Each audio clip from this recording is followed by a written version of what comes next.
Assalamualaikum warahmatullahi wabarakatuh. Apa kabarnya hari ini anak-anak ibu yang soleh-soleha? Alhamdulillah, luar biasa. Pasti bisa. Allahu Akbar. Ibu selalu berdoa kalian dalam keadaan sehat walafiat ya, dan dalam lindungan Allah Subhanahu wa Ta'ala. Nah, anak-anak, hari ini kita akan belajar IPA, masih dengan materi pernapasan pada manusia. Anak-anak, pada video pembelajaran minggu lalu, kita sudah membahas tentang organ pernapasan pada manusia. Ayo, kalian sudah hafal lagu pernapasan pada manusia? Kita nyanyikan bersama-sama ya. Hidung, tenggorokan, paru-paru, bronkus, bronkiolus, alveolus, nafas dada, tulang rusuk, nafas perut, diafragma, paru-paru, bungkus pleura. Hidung, tenggorokan, paru-paru, bronkus, bronkiolus, alveolus, nafas dada, tulang rusuk, nafas perut, diafragma, paru-paru, bungkus pleura. Nah, itu lagu pernapasan pada manusia ya. Mudah-mudahan dapat membantu kalian menghafal organ-organ pernapasan pada manusia. Sekarang kita akan membahas mekanisme pernapasan pada manusia. Coba kalian perhatikan dada kalian dan kalian bernapas.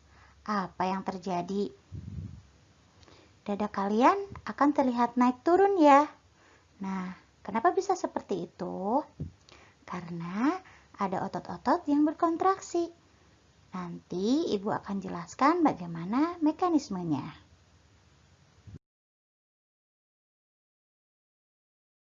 Terdapat dua jenis proses pernapasan pada manusia. Yang pertama itu proses inspirasi dan yang kedua yaitu proses ekspirasi. Proses inspirasi itu ketika udara masuk ke dalam tubuh kita sehingga rongga dada membesar karena otot-otot berkontraksi. Sedangkan proses ekspirasi itu ketika udara keluar dari tubuh kita karena rongga dada mengecil, karena otot-otot berelaksasi. Mekanisme pernapasan pada manusia dibedakan menjadi dua. Yang pertama itu pernapasan dada. Dan pernapasan dada itu otot antar tulang rusuk yang berkontraksi. Yang kedua itu ada pernapasan perut. Jika pernapasan perut, otot diafragma yang berkontraksi.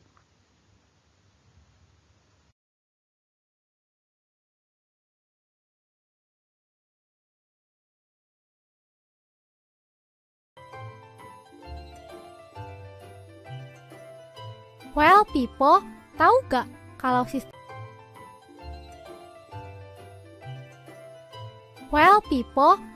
gak kalau sistem pernafasan kita terdiri dari dua kan? Yaitu sistem pernafasan dada yang umum kita lakukan dan juga sistem pernafasan perut. Jelasin dong, Pipo, apa sih perbedaan detailnya?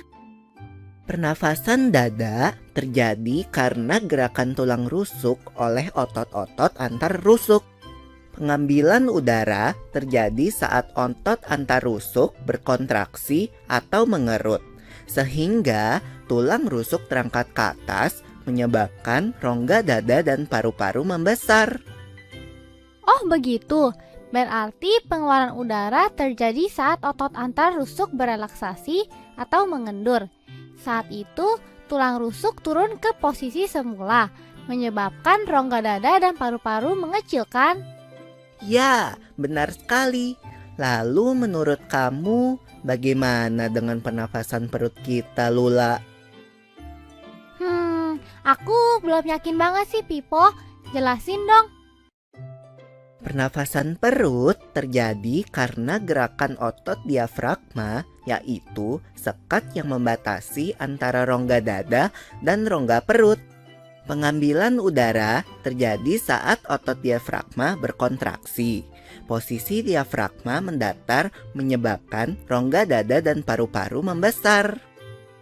Berarti pengeluaran udara terjadi saat otot diafragma berelaksasi. Posisi diafragma melengkung ke atas. Nah, anak-anak, itu adalah mekanisme pernapasan dada dan pernapasan perut. Harus kalian ingat, jika pernapasan dada, otot tulang rusuk yang berkontraksi. Dan jika pernapasan perut, otot diafragma yang berkontraksi. Sekarang kita akan bahas faktor-faktor yang mempengaruhi frekuensi pernapasan pada manusia. Yang pertama adalah faktor umur. Di sini ada dua gambar ya, ada gambar orang tua dan juga gambar anak-anak. Menurut kalian, manakah frekuensi pernapasannya yang lebih banyak? Apakah orang tua atau anak-anak? Ayo, ada yang bisa jawab? Ya, betul ya. Yang lebih banyak frekuensi pernapasannya yaitu anak-anak. Karena anak-anak masih dalam usia pertumbuhan, sehingga banyak memerlukan energi dan membutuhkan oksigen lebih banyak dibandingkan dengan orang tua. Faktor yang kedua yaitu jenis kelamin. Di sini ada foto ya, ada jenis kelamin laki-laki dan juga perempuan. Menurut kalian, frekuensi pernapasan mana antara laki-laki dan perempuan yang lebih banyak? Iya, betul ya. Yang membutuhkan frekuensi lebih banyak yaitu laki-laki. Karena laki-laki umumnya beraktivitas lebih banyak daripada perempuan. Faktor yang ketiga yaitu suhu tubuh. Semakin tinggi suhu tubuh kita, maka kebutuhan energi juga akan semakin banyak, sehingga kebutuhan oksigen juga akan semakin banyak.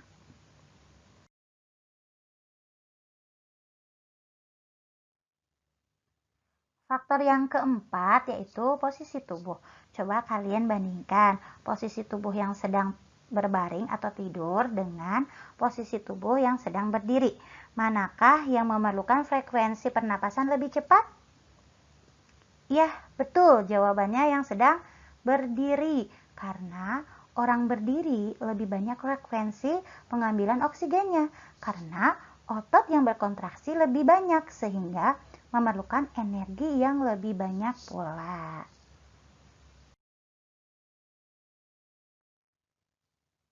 Faktor yang kelima yaitu aktivitas tubuh.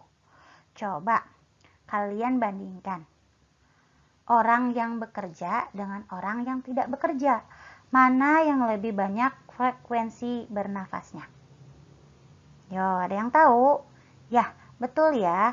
Jawabannya adalah orang yang bekerja. Karena orang yang bekerja itu membutuhkan energi. Berarti semakin berat pekerjaannya, maka semakin banyak kebutuhan energinya. Sehingga frekuensi pernapasannya semakin cepat.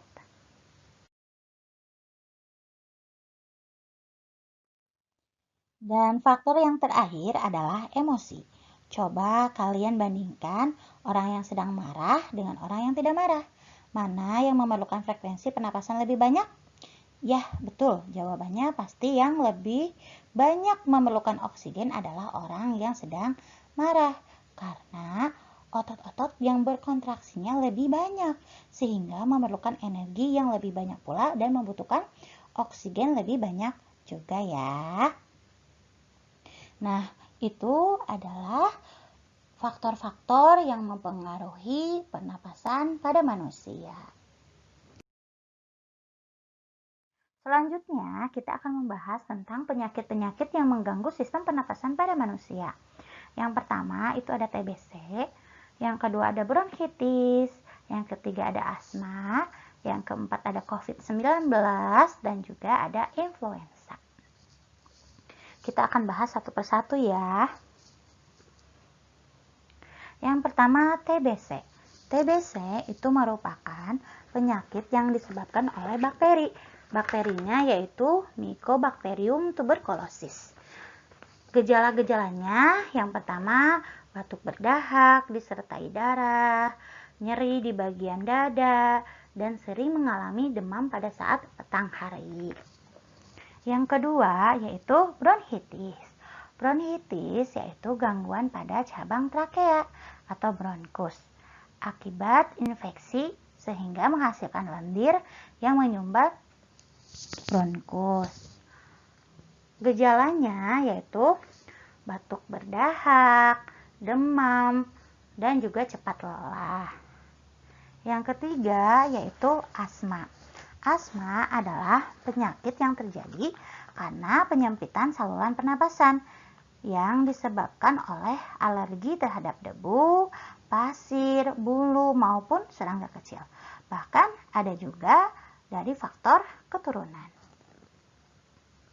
Gejala asma yang pertama yaitu batuk, sesak nafas, dada terasa berat. Kemudian ada COVID-19. COVID-19 itu disebabkan oleh virus corona. Infeksi virus corona bisa menyebabkan infeksi pernapasan ringan sampai sedang, seperti flu atau infeksi sistem pernapasan dan paru-paru seperti pneumonia. Nah, gejalanya yaitu demam sampai 38 derajat Celcius, batuk, sakit kepala, nyeri tenggorokan, dan juga nyeri pada dada. Dan yang terakhir ada influenza. Influenza itu merupakan penyakit menular yang disebabkan oleh virus dan biasanya menular melalui udara ketika penderitanya bersin. Gejalanya yaitu demam, sakit kepala, batuk, hidung berair, dan tenggorokan terasa sakit. Nah, anak-anak, itu sebagian dari penyakit-penyakit pada sistem pernapasan. Masih banyak penyakit-penyakit lain ya. Nah, anak-anak, sekarang bagaimana sih cara menjaga organ pernapasan pada manusia? Yang pertama yaitu menjaga lingkungan tetap bersih, sehingga udara yang kita hirup juga bebas dari polusi. Yang kedua, memperbanyak ventilasi udara di dalam ruangan. Yang ketiga, kalian harus rutin berolahraga. Yang keempat, perbanyak konsumsi sayur dan buah untuk menangkal radikal bebas. Yang kelima, kalian harus menggunakan masker saat berpergian. Dan yang keenam, jangan merokok dan juga jangan mengkonsumsi minuman-minuman beralkohol.